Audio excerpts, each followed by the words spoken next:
They set out again slowly, and Jesus holds the delighted boy by the hand. They are now at the garden railing. They walk along it. Many mounts are tied to it, watched by the owner's servants. Their whispering draws the attention of some Judeans, who turn towards the open gate just when Jesus sets foot on the border of the garden. "The Master!" exclaim the first to see him, and the word flies from group to group like the rustling of the wind.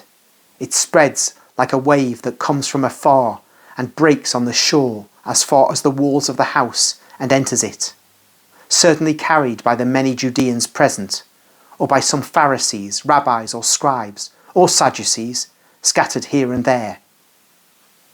Jesus advances very slowly, while people, although rushing from every direction, move away from the alley along which he is walking. As no one greets him, he does not greet anybody, as if he did not know any of the many people gathered there looking at him with eyes full of anger and hatred, with the exception of a few who, being secret disciples, or at least righteous-hearted, even if they do not love him as Messiah, respect him as a just man.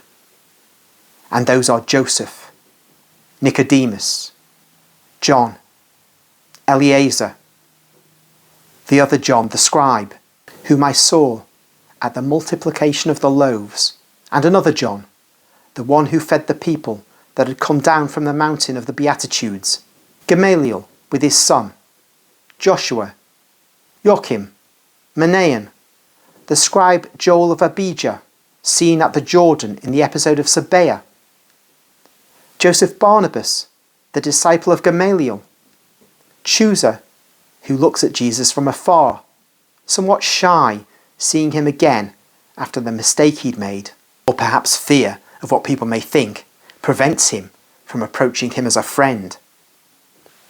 It is a fact that neither friends nor those who look at him without hatred nor enemies greet him.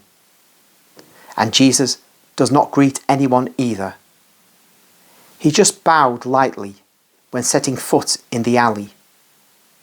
He is then moved straight on, as if he were a stranger to the large crowd around him.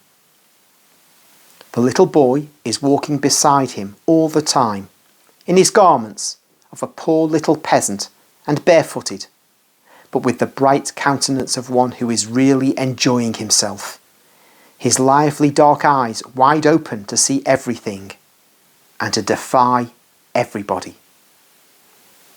Martha comes out of the house with a group of Judean visitors, among whom there are Helkai and Sadok. With her hand, she shades her eyes, tired of weeping from the sun, as the light hurts them, so that she may see where is Jesus. She sees him. She departs from those accompanying her, and she runs towards Jesus, who is at a few steps from the fountain shining in the sunshine. She throws herself at Jesus' feet after bowing to him and kisses them. While bursting into tears, she says, "Peace to you, Master." Jesus also, as soon as she is close to him, says to her, "Peace to you." And he raises his hand to bless her, releasing the hand of the boy, who is taken by Bartholomew and held a little back. Martha goes on, "But there is no more peace for your servant." Still on her knees, she looks up at Jesus, and with a cry of grief that is clearly heard in the prevailing silence, she exclaims, "Lazarus is dead. If you had been here, he would not have died. Why did you not come sooner, Master?" There is an unintentional tone of reproach in her question. She then reverts to the depressed tone of one who no longer has the strength to reproach, and whose only comfort is to recollect the last acts and wishes of a relative to whom one has tried to give what he wanted. And there is therefore no remorse in one's heart, and she says, "Lazarus, our brother, has called you so much. Now, see, I am grieved, and Mary is weeping, and she cannot set her mind at rest. And he is no longer here. You know how much we loved him. We were hoping everything from you."